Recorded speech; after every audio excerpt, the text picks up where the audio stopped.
नमस्ते छात्रों, आज हम 11वीं कक्षा के लिए पाठ चलाने वाले हैं 11th स्टैंडर्ड के लिए। पिछले वर्ग में आपने क्या पढ़ा था? अच्छी तरह से समझ में आया क्या? कबीर के दोहे छात्रों, कबीरदास के बारे में आपको क्या पता है? उनकी असली पेरेंट्स कौन थे? वो कोई लापता है, लेकिन उनका पेरेंट्स तो ऐसा ही था। नीरू और नीमा वे मुसलमान थे और गरीब जुलाहा थे। उनका कोई संतान न होने के कारण उन्होंने क्या किया? कबीरदास को पालन पोषण किया था। एक बार नीरू ने लहर तालाब के तरफ से गुजर रहे थे, तब वहाँ पर बच्चा का एक रोने का आवाज़ सुनाई दी। वहाँ पर जाकर देखने से एक बच्चा पड़ा हुआ था। बहुत खुश हो गए थे नीरू ने। उन्होंने क्या किया? झट से वो बच्चे को उठा लिया और अपनी वाइफ के पास, अपनी पत्नी के पास जाकर दिया। निस्संतान के कारण वे बहुत खुश हो गए और वे सोचने लगे कि ये भगवान से दिया गया ये बड़ा गिफ्ट समझे थे और उन्होंने पालन पोषण किया था उनको। मुसलमान होने के कारण उन्होंने वो बच्चे को कबीरदास नाम रखा था। कबीरदास एक अनपढ़ कवि थे। गरीबी के कारण उन्होंने उनका कोई शिक्षा नहीं दी थी, लेकिन बड़ा टैलेंट थे। उन्होंने पूरे का पूरा उन्होंने अपने अनुभव से ही पूरा किया था। हमेशा वो घुमक्कड़ करते थे। घुमक्कड़ से जो ज्ञान प्राप्त हुआ था उससे ही उन्होंने दोहा लिखा था। इसलिए उन्होंने घुमक्कड़ कवि, अनुभव कवि ऐसा भी, अनपढ़ कवि ऐसे भी हमें कहते हैं। उनका दोहा इतना नीतिपूर्ण होता है, अनपढ़ होने पर भी उनका दोहा इतना नीतिपूर्ण होता है। लेकिन कहा जाता है कि उनका जन्म लहर तालाब काशी में हुआ था 1453 में और उनका मृत्यु मगहर में 1575 में हुआ था। उनकी बहुत मुख्य रचना होती है, वही कलेक्शन होता है बीच। ये उसमें तीन भेद होते हैं, साखी, रामायणी और सबद। याद नहीं है कि पिछले वर्ग में आपने क्या दोहा पढ़े थे? पहले दोहा, सीलवन सबद बड़ा सर्व रतन की खानी, तीन लोक की संपदा शील रही में आनी। कितने ही हमें पर बहुत सारे धन होने पर भी, हमारे पास कितने ही रतन की खानी होने पर भी, कोश कहते हैं, उतने बड़ा कोश होने पर भी, उसका खाना होने पर भी हमारे पास क्या होना चाहिए? शीलवंत होना चाहिए। इसका मतलब ये सच्चरित्र होता है। ये ही हमारा कैरेक्टर ही हमारा पूरा का पूरा होता है। जब हमें कैरेक्टर चले जाता है, बाकी सब कुछ बढ़ जाता है, बिगड़ जाता है। तब हमारे पास सच्चरित्र होना चाहिए। सच्चरित्र से हमें तीन लोग से भी क्या हो जाते हैं? बड़े हो जाते हैं। नेक्स्ट वन, दूसरा होता है, छिमा बड़न को चाहिए, छोटन को उत्पात, कहा विष्णु को घटी गयो लुर, भृग मारी लात। यहाँ पर क्षमा के बारे में कहा गया है। क्षमा का मतलब क्या है? माफ़ी मांगना।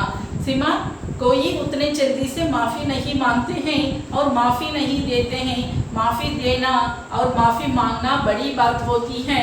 यहाँ पर ऐसा ही कहा जाता है कि विष्णु को जब भृगु मुनि ने उनके वक्ष का मतलब छाती, सीने पर लात मारा था, लेकिन क्या कहे उन्होंने भगवान होने पर भी उन्होंने क्या किया?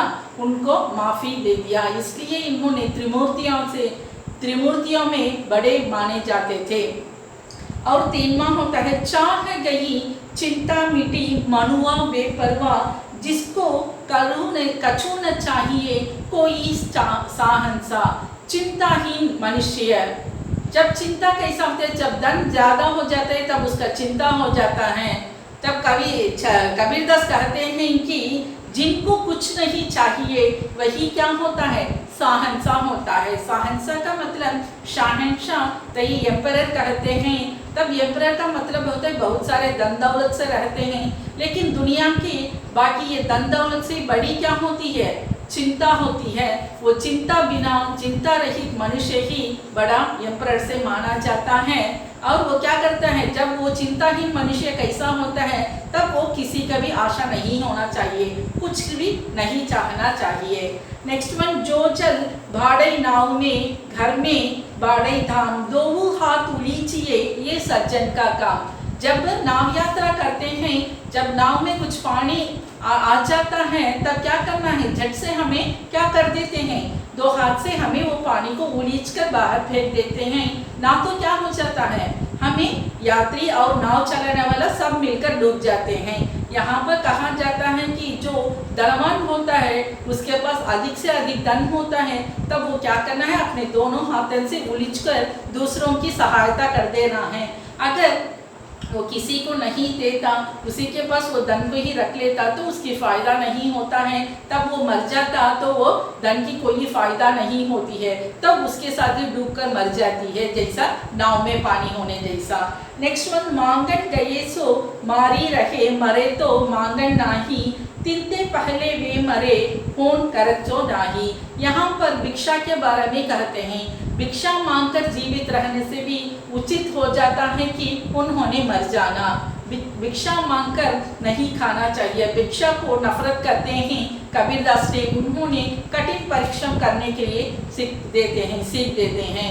भिक्षा मांगकर जीवित रहने से भी क्या करना है, मर जाना उचित होता है। समझ में आता हो क्या पिछले वर्ग का पाठ? ओके, अब इस वीक में हमें क्या करते हैं कि गद्य तरफ जाते हैं, लेसन के तरफ जाते हैं। आज नया पाठ सीखने वाले हैं आपने, उसका टॉपिक होता है स्वतंत्रता का मूल। स्वतंत्रता क्या होता है, हमारा फ्रीडम, हमारा इंडिपेंडेंस। ओके, उसका मूल क्या है? इसके आधार होते हैं आचार्य श्री तुलसी। देखो यही इनका पिक्चर होता है, आचार्य श्री तुलसी। आचार्य श्री तुलसी का जन्म 20 अक्टूबर 1914 लाडनू राजस्थान में हुआ था। देखिए इनके चित्र, इन्होंने आचार्य श्री तुलसी होते हैं। इनका जन्म 20 अक्टूबर 1914 लाडनू गांव के राजस्थान में हुआ था, जैन परिवार में। ओके, अब इन्होंने 11वें वर्ष के अवस्था में ही इन्होंने श्वेतांबरम 13 पर धन का त्याग कर उन्होंने मुनि की दीक्षा ले ली। श्वेतांबर, श्वेतांबर सफेद वस्त्र पहनने वाले, श्वेत, श्वेत का मतलब होता है सफेद, उसको त्याग कर उन्होंने क्या कर ली थी, दीक्षा ले ली थी। और 27 अगस्त 1936 को 22 वर्ष के अवस्था में ही आपने क्या कर दिया, धर्म संघ के आचार्य बन गए थे।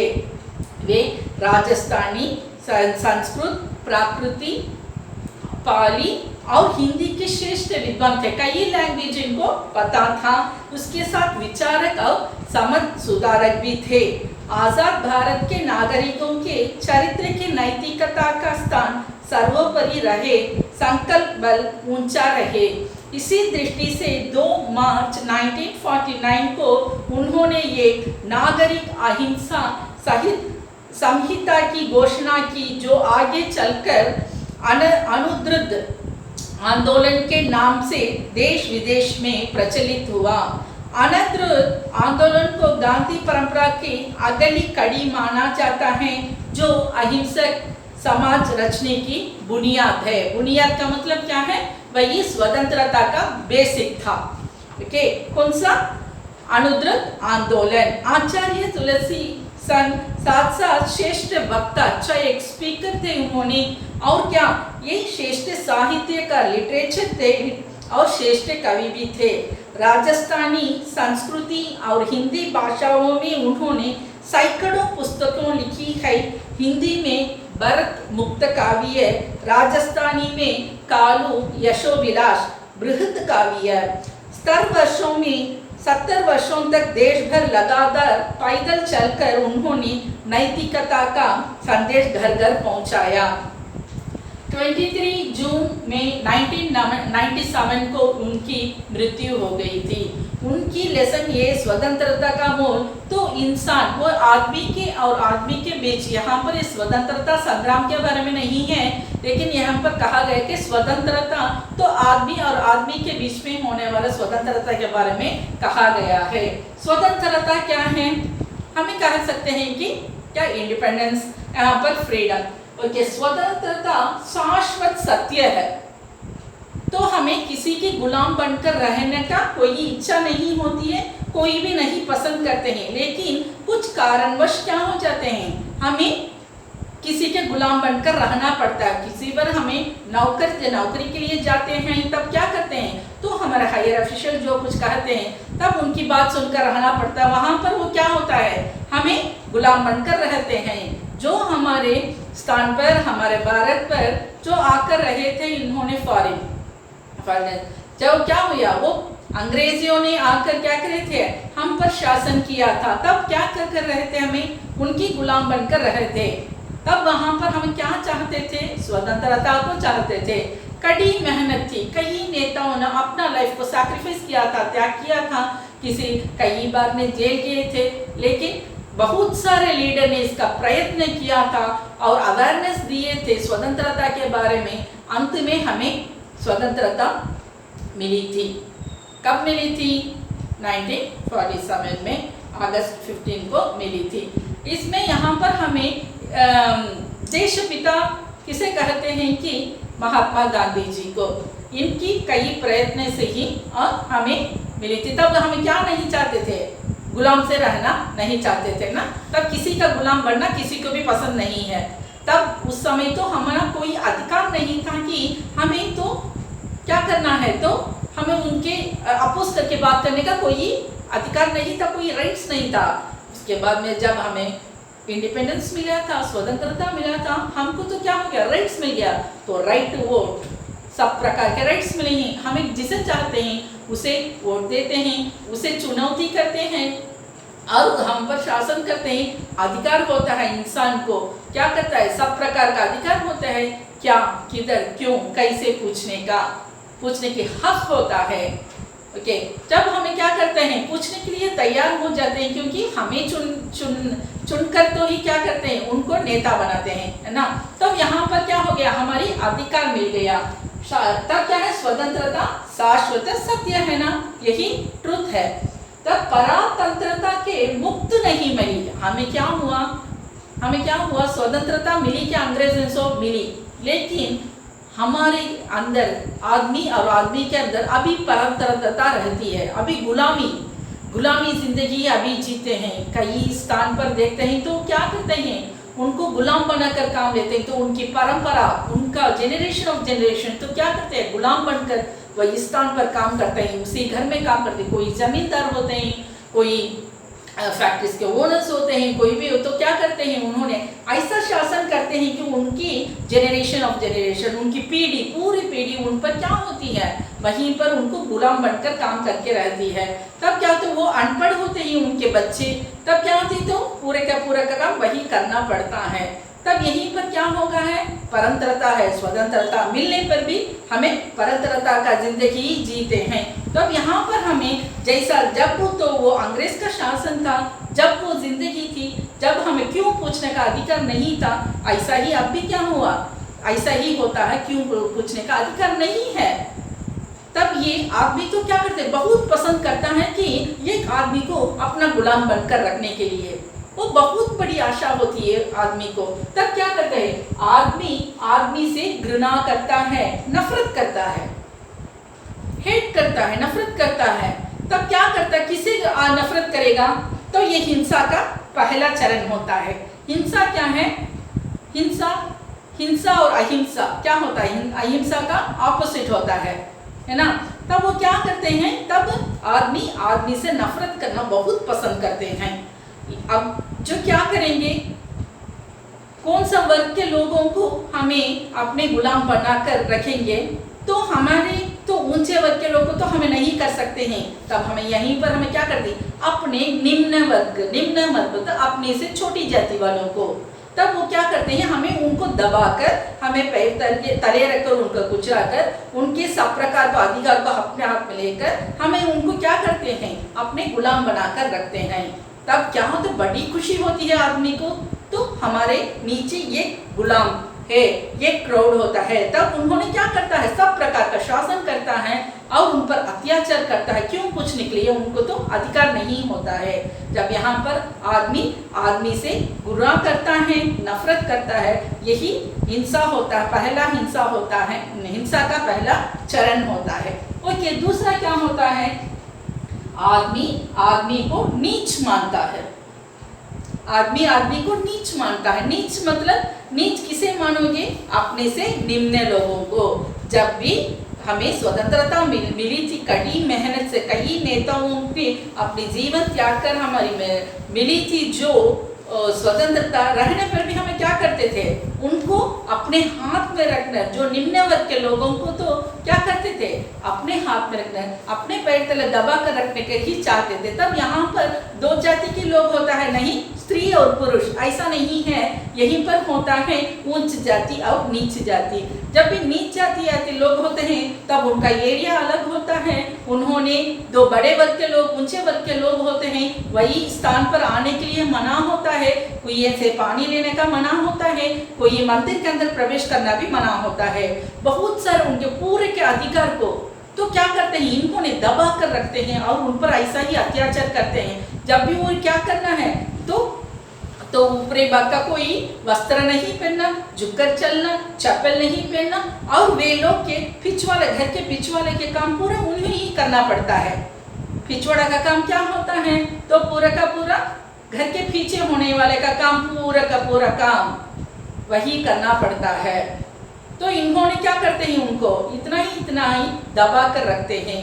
तब आदमी तो बहुत खुश होता है, तब आदमी को नीच मानता है। तब ये क्या करता है? नीच ही मानता था ना। जब क्या यहाँ पर स्वतंत्रता मानने पर भी हमें क्या करते हैं? परातंत्रता से ही रहते हैं। तो स्वतंत्रता के लिए गांधी जी ने लड़े थे, उनके साथ में बहुत सारे नेता में लड़े थे। अंत में हमें स्वतंत्रता प्राप्त हुई, लेकिन उसके बाद में भी कई अत्याचारों चला था। तब गांधी जी ने इसके लिए भी और उन्होंने क्या किया था?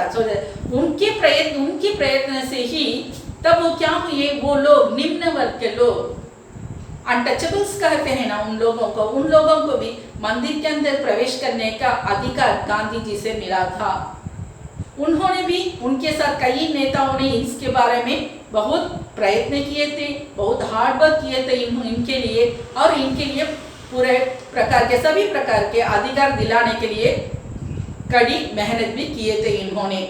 ऐसा ही अब तो पूरा का पूरा अधिकार उन लोगों को भी मिला है, अब तो सब पर इक्वल हुआ है। ओके, नेक्स्ट वन, आदमी क्यों नीचे होता है? ओके, मिस्र इजिप्ट में तो वो क्या किया था? वो फेरो किंग होता है ना, वो इजराइलिट्स को क्या किया था? तो गुलाम बनाकर रखा था। कितने ही प्रयत्न करने पर भी उनको, जब भी भगवान को उनका ऑर्डर करने पर भी क्या हुआ कर, गॉड का ऑर्डर मिला था, तब भी वो क्या नहीं किए थे? उनको छोड़ने के लिए तैयार नहीं थे। तब क्या होता है? तो कितने ही उन्होंने क्या किया था? गॉड ने उनको पनिशमेंट दिए थे, उसके बाद में ही उनकी मुक्त हुई, उनको फ्रीडम मिला था। ओके, तब क्या होता है? जब एक प्रकार के एक वर्ग के लोग दोनों भी इंसान होते हैं, दोनों भी इक्वल होते हैं, दोनों भी आदमी होते हैं, लेकिन ये ऊंचे स्तर में रहते हैं, ऊंचे वर्ग के लोग होते हैं, और निम्न वर्ग के लोग को इनको सताते हैं, अत्याचार करते हैं। तब वहां पर क्या होगा? क्या फॉर्म होता है वहां पर?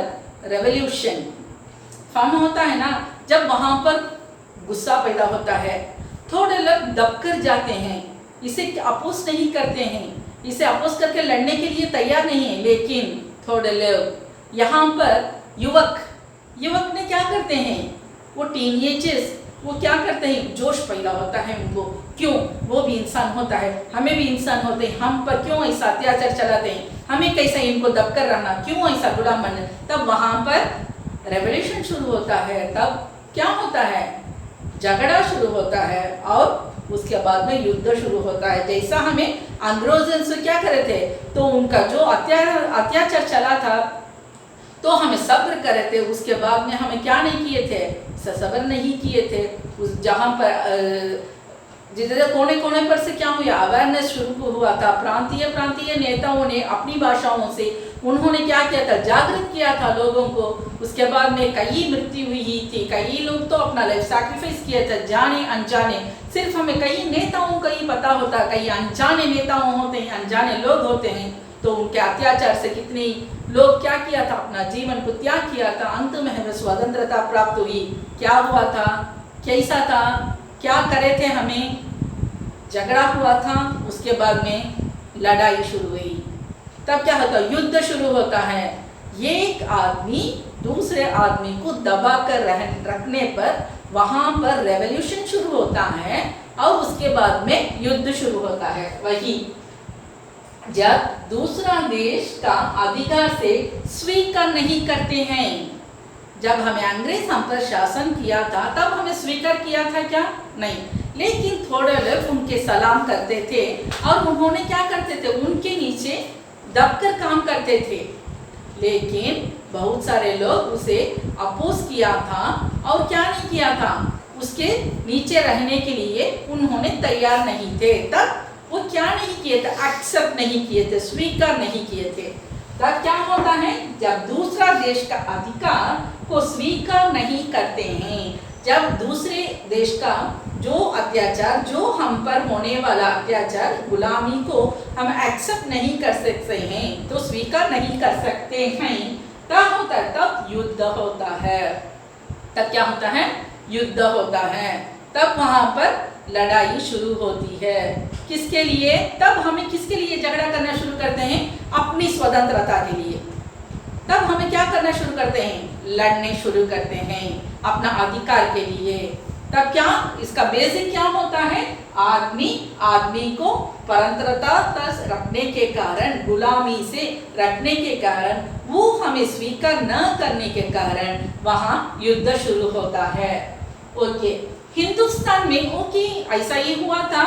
यह स्वतंत्रता के पहले और पीछे की बात होता है। स्वतंत्रता के पहले हमें अंग्रेजों से लड़े थे, हमें पूरा भारत स्वतंत्रता के लिए, उसके स्वतंत्रता, अंग्रेजों से जो स्वतंत्रता मिली थी, उसके बाद में हम ऐसे ही फिर भी ऐसे ही हमें फिर भी क्या करते हैं, युद्ध करते हैं। तो हमारे आदमियों के अंदर, हमारे प्रांतों के अंदर, हमारे वो ऊंच जाति और नीचे जाति के अंदर से स्वतंत्रता के लिए, उनसे छुटकारा होने के लिए हमें क्या करते हैं, फिर भी ऐसा ही लड़ना शुरू करते हैं, फिर भी ऐसा ही रेवोल्यूशन होता है, फिर भी युद्ध होता ही रहता है। तो ऐसा ही ठंडे ठंडे नहीं बैठते थे कि हमें फ्रीडम मिल गया, उसके बाद ही हमारे क्या हुआ, देशीय अंदर, देश के अंदर ही क्या हुआ, झगड़ा होना शुरू हुआ था, अब भी चलता ही है। तो इंसान को ऐसा ही खुशी मिलता है, आदमी ऐसा ही आशा पैदा होता है कि वो क्या करना है, दूसरों को अपने कब्ज में रखना, अपने कंट्रोल में रखना, अपने वश में रखना बहुत चाहता है।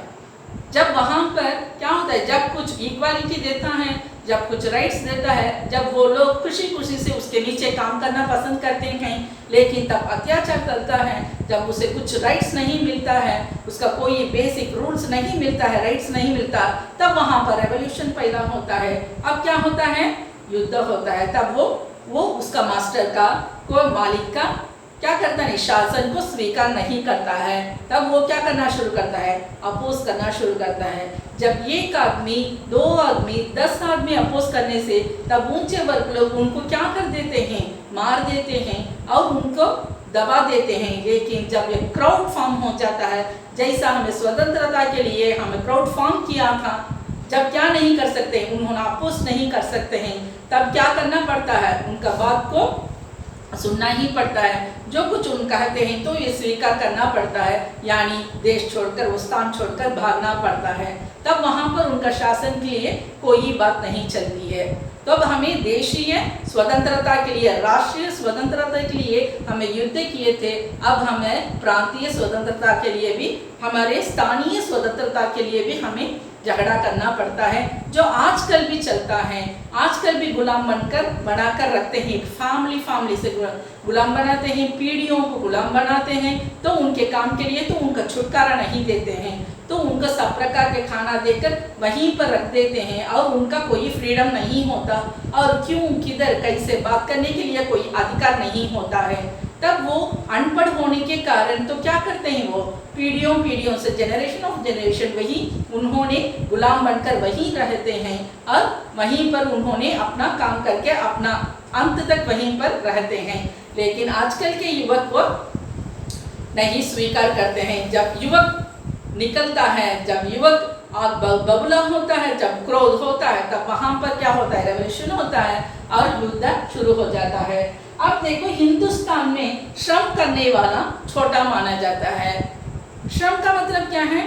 Hard work. जब भी हार्ड वर्क करते हैं तब क्या करते हैं? तो जो वो मजदूर हार्ड वर्क करता है लेकिन वो निम्न वर्ग का होता है, क्योंकि वो हार्ड वर्क करने से ही उसका बेरोजगारी ऐसा ही चलता है। जब वो काम को जाता है, नौकरी करता है, तभी उसका कुछ ना कुछ मिलता है।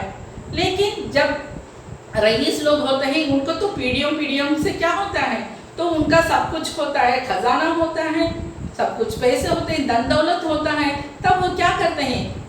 ऐसे ही निम्न से करते हैं। तो ऐसे ही नीच सोचते हैं कि वो एक बेरोजगार होता है, वो रिक्शा खींचने वाला होता है, वो मजदूर होता है, वो झाड़ा मारने वाला होता है। ऐसा ही उसे जब क्या करते हैं, हमें जो भी बात करते हैं तो उसे निम्न समझते हैं। तब वो निम्न वर्ग का लोग श्रम करने वाला होता है, हार्ड वर्क करने वाला होता है। जब हिंदुस्तान में श्रम करने वाला छोटा माना जाता है तो वहीं पर वो सोचते हैं कि जब उसकी हिंदुस्तान की आत्मा क्या होती है? सिर्फ त्याग में होती है। ऐसा ही उनका सोच होता है। सांप्रदायिक और दलीय आधार पर दूसरों पर निम्न स्तर पर आरोप लगाए जाते हैं। प्रतिहिंसा को जन्म देने वाली हिंसा होती है। प्रतिहिंसा, हिंसा क्या होती है?